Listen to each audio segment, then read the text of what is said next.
Good morning students. कल हम बात कर रहे थे पीपीवी और एफआर एक्ट 2001 की। नेक्स्ट टॉपिक इसमें हमारा है main aims to protect rights of plant breeders. मुख्य उद्देश्य पौधा प्रजनकों के अधिकारों को संरक्षण प्रदान करने के कौन कौन से हैं। पहला है पौधों और प्रजनकों के हितों को सुरक्षित रखना, नई प्रजातियों की पूर्ति को लगातार सुचारू रूप से बनाए रखना, उपयुक्त क्रियाओं द्वारा पौधों उत्पादन का विस्तार करके जनता की आर्थिक स्थिति में वृद्धि करना, और जो इम्प्रूव प्लांट वैरायटीज हैं उनका प्रोडक्शन करने के लिए उनको उत्साहित करना। देन प्रोसीजर ऑफ रजिस्ट्रेशन में कौन कौन से पॉइंट हैं। इसमें कोई भी अधिकृत जो व्यक्ति है वो कोई भी नई प्रजाति के रजिस्ट्रेशन करने के लिए खुद या उसके द्वारा जो भी अधिकृत एजेंट होता है उसके माध्यम से registrar protection of plant varieties and farmers right authority के ऑफिस में 3 कॉपीज के साथ विद सिग्नेचर वो अप्लाई कर सकता है, और जिसमें निम्न बातों का होना जरूरी है। पहला, इस प्रार्थना पत्र के साथ प्रार्थी को एक शपथ पत्र भी देना होगा जिससे इसकी प्रजाति में कोई ऐसा जीन या ऐसा जीन सीक्वेंस ना हो जिसमें कोई हमें टर्मिनेटर टेक्नोलॉजी से रिलेटेड हो। टर्मिनेटर जो टेक्नोलॉजी होती है वो एक तरीके से मॉलिक्यूलर बायोलॉजी में इसे हम पढ़ते हैं, जिसमें कोई भी जीन या जीन सीक्वेंस होता है वो फर्दर कोई भी प्रोटीन को कोड नहीं करता और वो जीन एक तरीके से यूजलेस होती है। तो ऐसे केस में हम जो एप्लीकेशन में अगर ऐसा कोई स्पीशीज है मेंशन तो उसको हम रजिस्टर नहीं करेंगे। साथ ही प्रजाति की नवीनता, डिस्टिंक्टिवनेस, यूनिफॉर्मिटी और स्टेबिलिटी से रिलेटेड जो भी कैरेक्टर्स हैं वो उसमें मेंशन्ड होने चाहिए। थर्ड, जो हमारी एप्लीकेशन है उसमें स्पीशीज की पेरेंटल लाइन से रिलेटेड जो भी स्टैटिस्टिक्स हैं वो भी साथ में मेंशन होने चाहिए, और यह भी उल्लेख होना चाहिए कि जो जेनेटिक मटेरियल को किस स्थान से विद इन रूल्स जो है वो प्राप्त किया गया और प्रजाति के प्राप्त करने में किसने सहायता प्रदान की है। फोर्थ पॉइंट है, इस प्रजाति का बीज भी उसके परीक्षण करने के लिए उपलब्ध कराना चाहिए। अगर रिजेक्शन होता है तो हमें कौन कौन सी बातों का ध्यान रखना है। अगर रजिस्ट्रेशन जो है वो उसमें अगर संशोधन होने की गुंजाइश है तो उसके गुंजाइश के तहत उसको जो रजिस्ट्रार है वो स्वीकार कर भी सकता है और अस्वीकार भी कर सकता है। और प्रार्थना पत्र पर आपत्ति, यानी कि अगर कोई फॉर एग्जाम्पल अगर कोई अपना नई जीन या स्पीशीज कोई है उसके ऊपर वो अप्लाई कर रहा है फॉर हिज प्रोडक्शन, देन प्रार्थना पत्र के रजिस्टर द्वारा स्वीकार किए जाने पर यह प्रार्थना पत्र नियमानुसार एडवर्टाइज होगा, जिस पर कोई भी व्यक्ति with in 3 months of period उसके निम्नलिखित आधारों के आधार के अधीन अपनी आपत्ति जो है वो व्यक्त कर सकता है। मतलब हो सकता है कि ऐसा कोई पहले व्यक्ति या व्यक्तियों का समूह हो जिनके पास पहले से उस प्लांट वैरायटी के बारे में इंफॉर्मेशन हो या उसने पब्लिश करा हो, और उसके बाद अगर हम पब्लिश कर रहे हैं एज अ ओनर तो वो उस पर आपत्ति जो है वो जाहिर होगी। पहला है कि जो प्रजाति है वो पीपीवीएफआर एक्ट 2001 के अधीन रजिस्टर नहीं की जा सकती, और इस प्रजाति का जो रजिस्ट्रेशन है वो पब्लिक के हित में नहीं हो तो भी, और अगर ये प्रजाति वो वातावरण में प्रदूषण फैलाती हो तो भी इन क्राइटेरिया के अंदर जो है हम प्रार्थना पत्र पर आपत्ति जाहिर कर सकते हैं। अब प्रार्थना पत्र देने वाले तथा आपत्ति करने वाले दोनों व्यक्तियों के सबूतों के आधार पर रजिस्ट्रार इस आपत्ति को स्वीकार करेगा या फिर अस्वीकार करेगा। अब है ग्रांट ऑफ रजिस्ट्रेशन। यदि प्रार्थी के प्रार्थना पत्र को स्वीकार कर लिया जाता है तो रजिस्ट्रार प्रार्थी को रजिस्ट्रेशन का प्रमाण पत्र प्रदान करेगा, और इस पर यदि आपत्ति करने वाला व्यक्ति संतुष्ट नहीं है तो प्लांट वैरायटी प्रोटेक्शन जो अपीलेट ट्रिब्यूनल है उसके यहाँ वो अपील कर सकता है। नोट करने वाली बात यह है कि जो प्रजनक द्वारा पंजीयन से पहले यानी कि रजिस्ट्रेशन से पहले प्रजनन बीज के प्रतिदर्श के साथ बीज या प्रजनन पदार्थ को प्राधिकरण को देने के साथ ही बीज की गुणवत्ता रिपोर्ट भी दी जाती है, यानी कि जो उसकी क्वालिटी रिपोर्ट है उस सीड की, उस प्लांट वैरायटी की, वो भी साथ में दी जाती है। प्राधिकरण के बीज से संबंधित जो भी DOS टेस्ट कराता है तो वो DOS टेस्ट कराता है तथा बीज का कुछ भाग है वो नेशनल जीन बैंक को भेज देता है, जो वहाँ के जो भी संरक्षण के पूर्व समय काल के लिए सुरक्षित रखा जाता है। मतलब उस बीजों को एक particular temperature, humidity, climatic condition को देखते हुए उनको स्टोर किया जाता है ताकि जो उनका जर्म प्लाज्म है वो अपनी एक्टिविटी वैसे ही वैसे रिटेन रखे। किसी प्रजाति को एक्ट के अनुसार रजिस्टर किए जाने का अधिकतम समय काल आवेदन करने के 3 वर्ष के पश्चात के अंदर होता है। प्रोसीजर फॉर रजिस्ट्रेशन, कोई भी जो राइट होल्डर है वो कोई भी नई प्रजाति के लिए रजिस्ट्रेशन कराने के लिए खुद अपने द्वारा अधिकृत एजेंट के माध्यम से registrar protection of plant varieties and farmers right authority के कार्यालय में फीस के साथ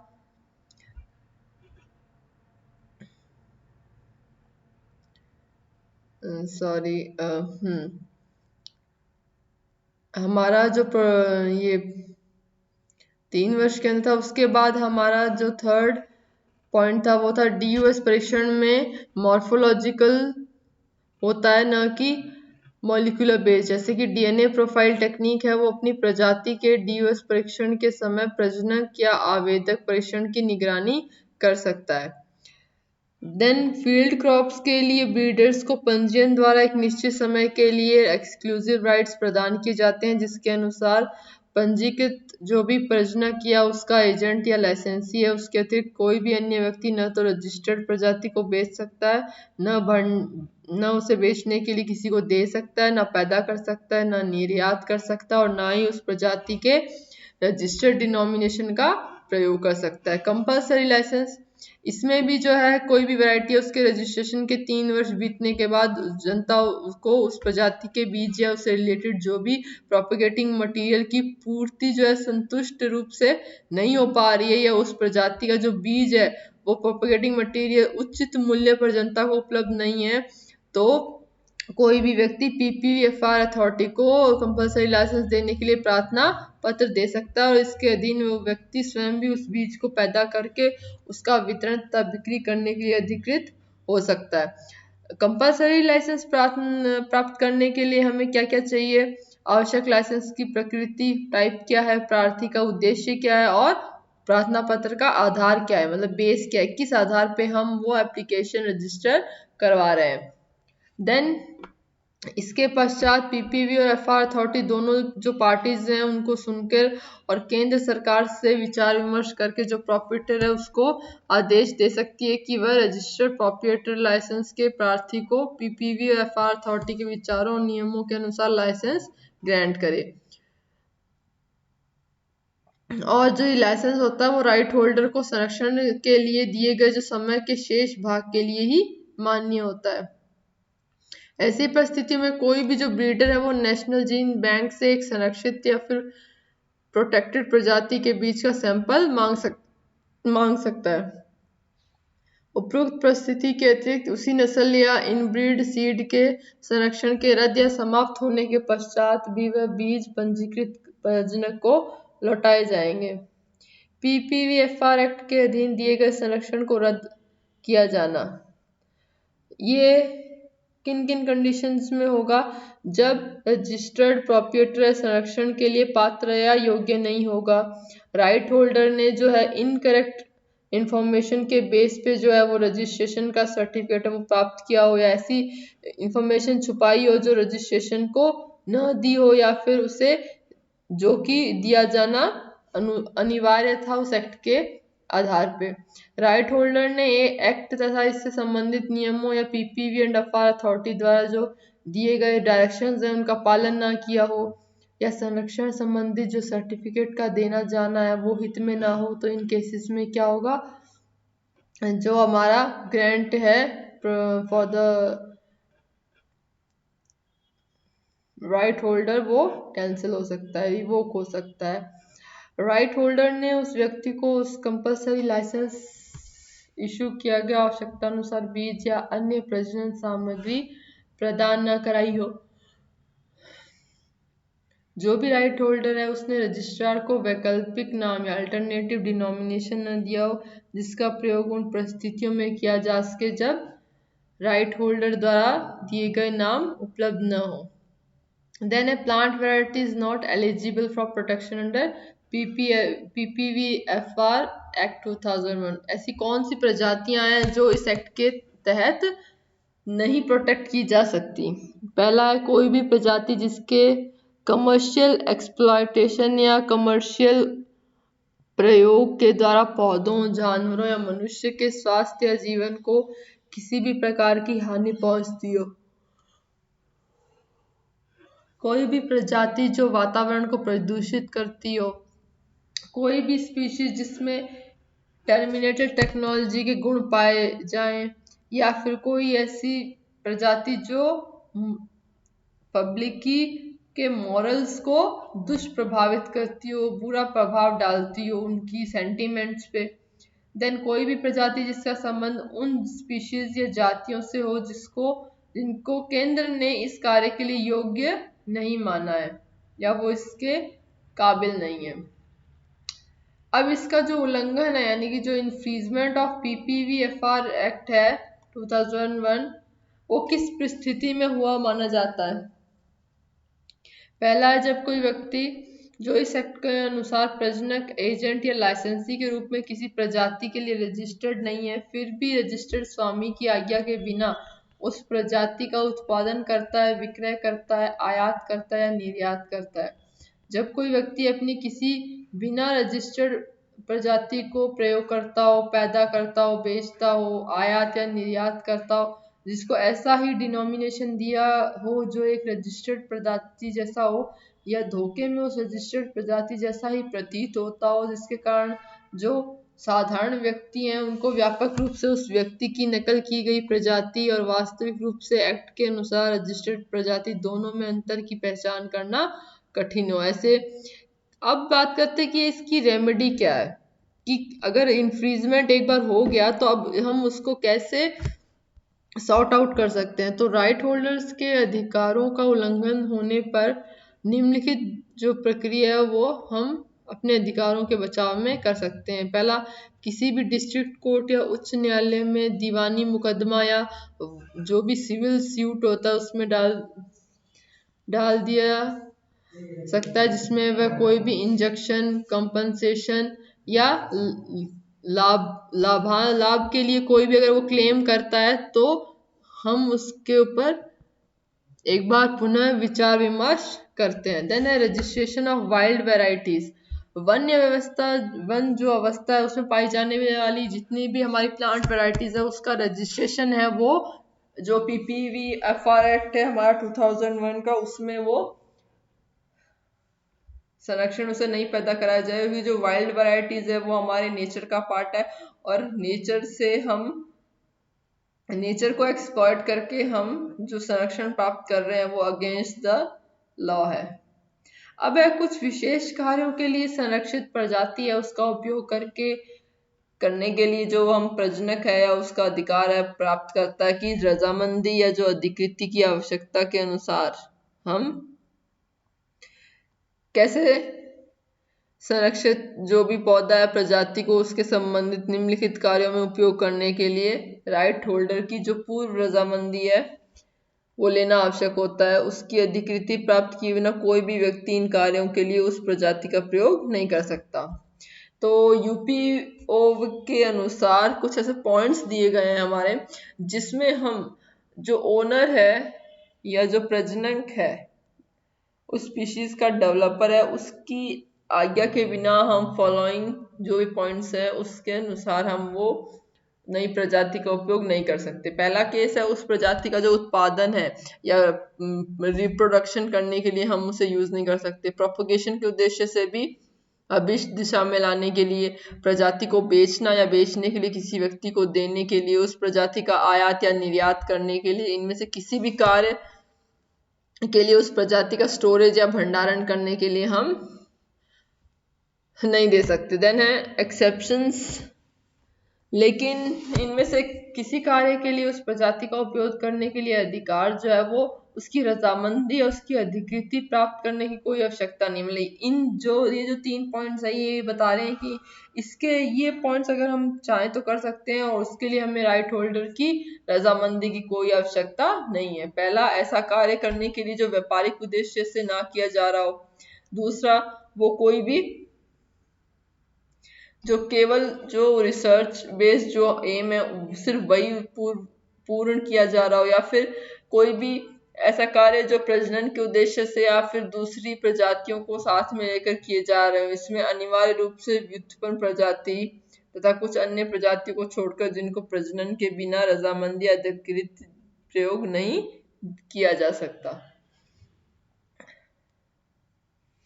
अब यूपीओवे के 1991 के एक्ट में राज्यों को ये अधिकार है कि वे फार्म के लिए बचाकर रखे जाने वाले जो फार्म सेव्ड सीड है उनको प्रजनन के अधिकार के क्षेत्र से बाहर रख सकते हैं तथा अपने राष्ट्र की कृषि संबंधी आवश्यकताओं के अनुसार इसका उपयोग कर सकते हैं।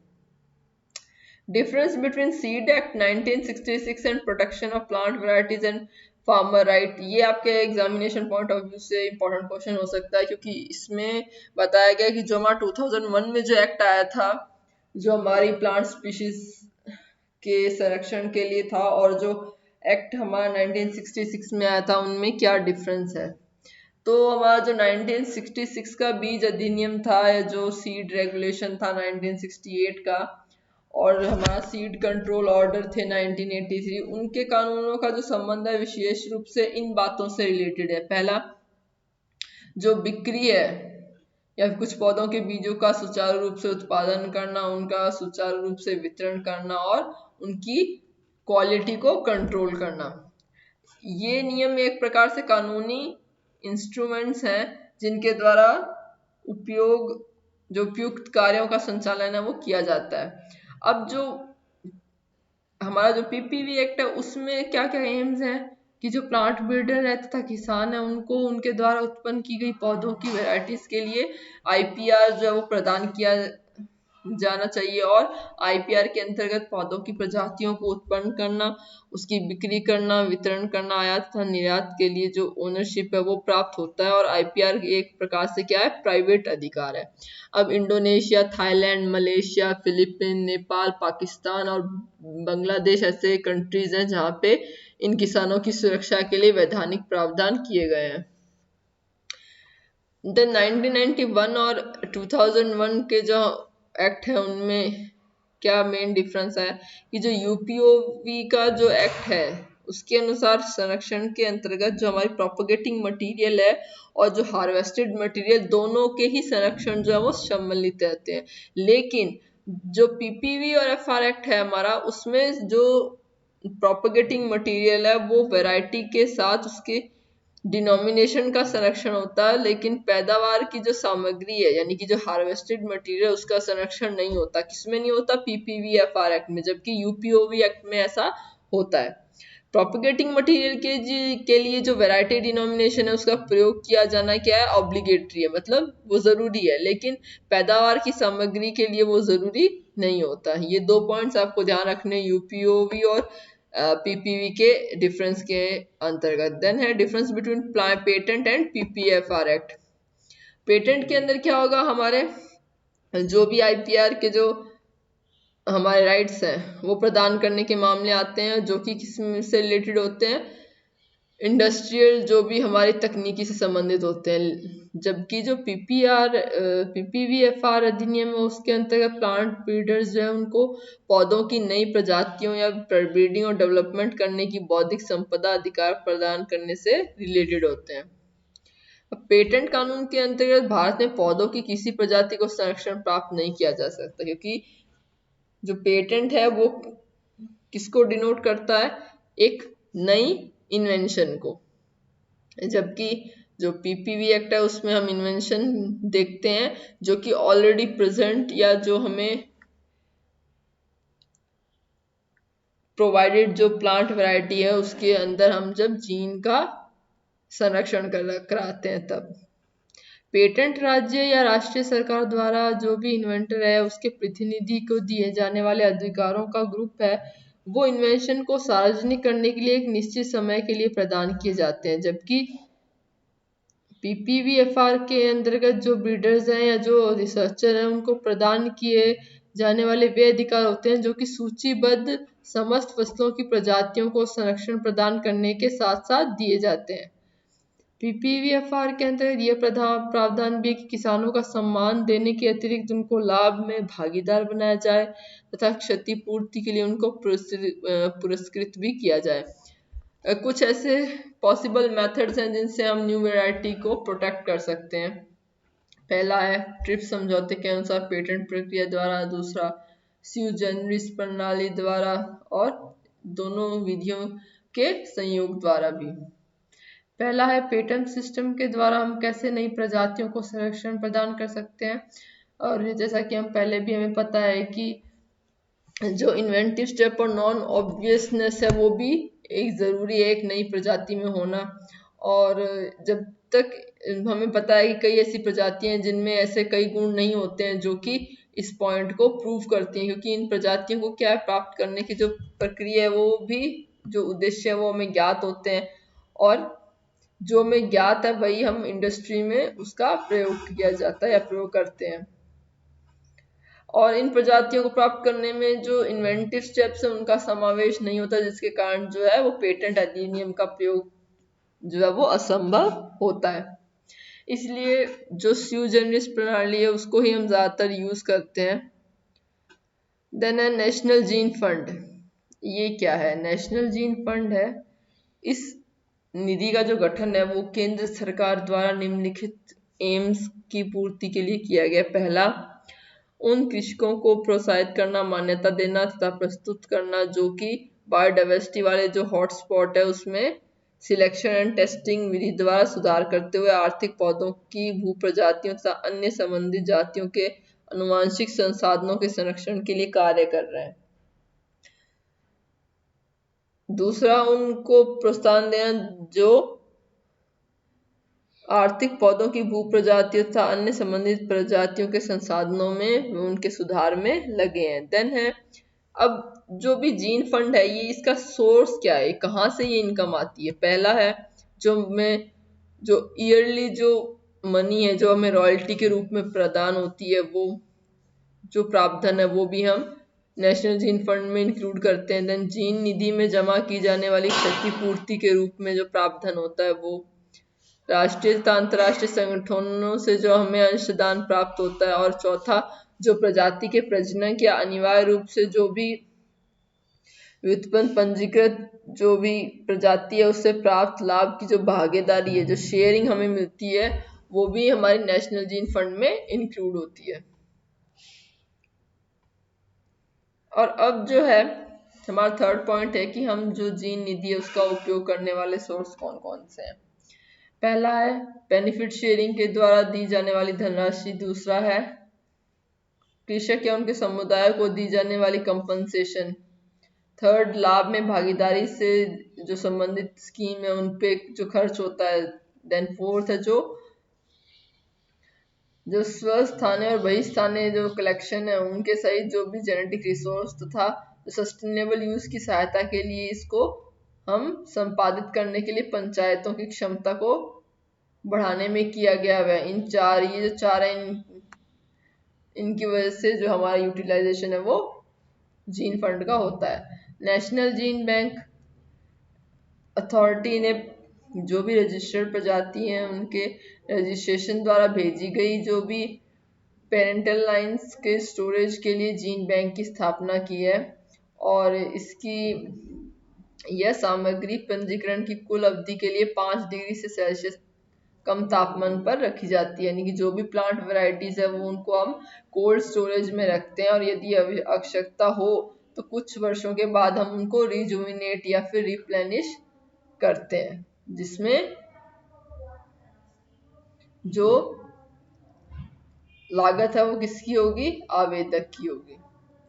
देन इस बैंक के जो बीज हैं वो उपयोग अनिवार्य लाइसेंसिंग के लिए आवश्यकता के अनुसार किया जाता है और उल्लंघन से संबंधित किसी न्यायालय के आदेश पर जीन बैंक में रखे जो भी सीड सैंपल है उनको प्राप्त किया जा सकता है। पहला बाजार में दुरुपयोग से बचाव होता है और दूसरा अधिकारों के उल्लंघन से बचाव होता है। बेनिफिट शेयरिंग, यदि कोई भी नागरिक, भारतीय नागरिक या फर्म एनजीओ किसी ब्रीडर द्वारा रजिस्टर्ड प्रजाति के जीन बैंक में जमा किए हुए जेनेटिक मटेरियल का उपयोग अपने किसी कार्य के लिए करना चाहता है तो उसे पहले जीन बैंक में शुल्क जमा कराना पड़ेगा।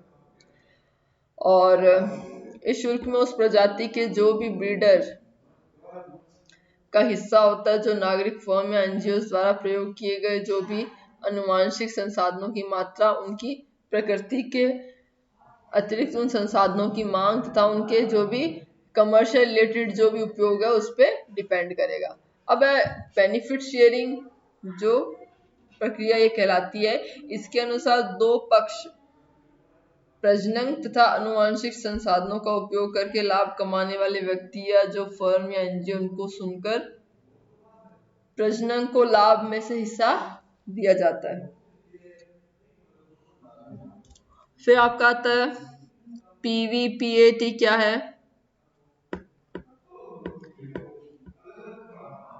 देन आपका ये हमने पढ़ा था distinctiveness, uniformity and stability and special test हैं कुछ। देन बुडापेस्ट ट्रीटी आपकी है 1977। ये जो संधि है ये पेटेंट प्रक्रिया के लिए जो भी माइक्रो ऑर्गेनिज्म उसको हम डिपॉजिट करते हैं उस प्रक्रिया को इंटरनेशनल लेवल पे मान्यता प्रदान करने से रिलेटेड जो ये जो ट्रीटी है वो की गई थी। और रीजंस क्या हैं, किसी भी इन्वेंशन को पेटेंट प्राप्त करने के लिए उस इन्वेंशन के विषय में लिखित में जो पूरी जानकारी देना जरूरी है वो भी हमें पता है। और जो भी माइक्रो ऑर्गेनिज्म होते हैं उनकी देखभाल करना, सुरक्षित रखना, उनको उनके वातावरण को जो है कंटामिनेशन से बचाना, ये जो चीज़ें हैं वो पेटेंट कार्यालय में संभव नहीं हो पाती। और जो भी माइक्रो ऑर्गेनिज्म से जो प्राप्त संख्या है उसमें प्रतिदर्श जुटाना भी एक बहुत बड़ी प्रॉब्लम होती है, तो उनको सुरक्षित करके इकट्ठा रखना कठिन और महंगा कार्य है।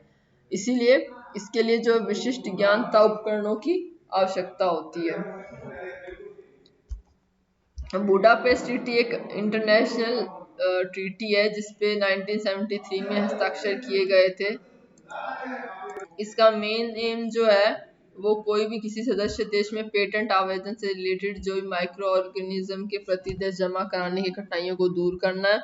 और साथ ही साथ क्योंकि पेटेंट एक्ट 1970 के अनुसार यदि किसी अन्वेषण में किसी बायोलॉजिकल मटेरियल प्रयोग करना है तो उसे आवेदन करने से पहले अन्य अभिलेखों के साथ जो है वो कोई भी इंटरनेशनल डिपॉजिटरी अथॉरिटी में उस सैंपल में भी जमा कराना आवश्यक है। अब है बेनिफिट्स ऑफ द ट्रीटी। अनेक देशों में पेटेंट प्राप्त करने वाले व्यक्ति को कम व्यय, कम समय तथा कम परिश्रम करना पड़ेगा क्योंकि इस संधि के अधीन जितने भी सूक्ष्म जीव का प्रतिदर्श अब केवल एक देश में ही डिपॉजिटरी में जमा कराना होगा। और अधिकांश देशों में प्रत्येक देश में कम से कम एक इंटरनेशनल डिपॉजिटरी अथॉरिटी होना जरूरी है, जिसके कारण व्यक्ति जो है वो दूरी, भाषा तथा अन्य सुविधाओं की उपलब्धता के अनुसार जो है वो डिपॉजिटरी का चयन कर सके। देन हमारे priority rights to a foreign applicant, जिसमें हम किसी भी विदेश व्यक्ति ने अगर रजिस्ट्रेशन के लिए सर्वप्रथम आवेदन भारत में किया है तो वह व्यक्ति जो है वो उस अन्य देश में प्राथमिकता अधिकार प्राप्त करने के लिए अधिकृत हो सकता है और यदि वह अन्य देश सम्मेलन या कन्वेंशन देश में आते हो तो। उसके बाद हमारा नेक्स्ट चैप्टर हम पढ़ेंगे जो हमारा आईपीआर का लास्ट चैप्टर होगा।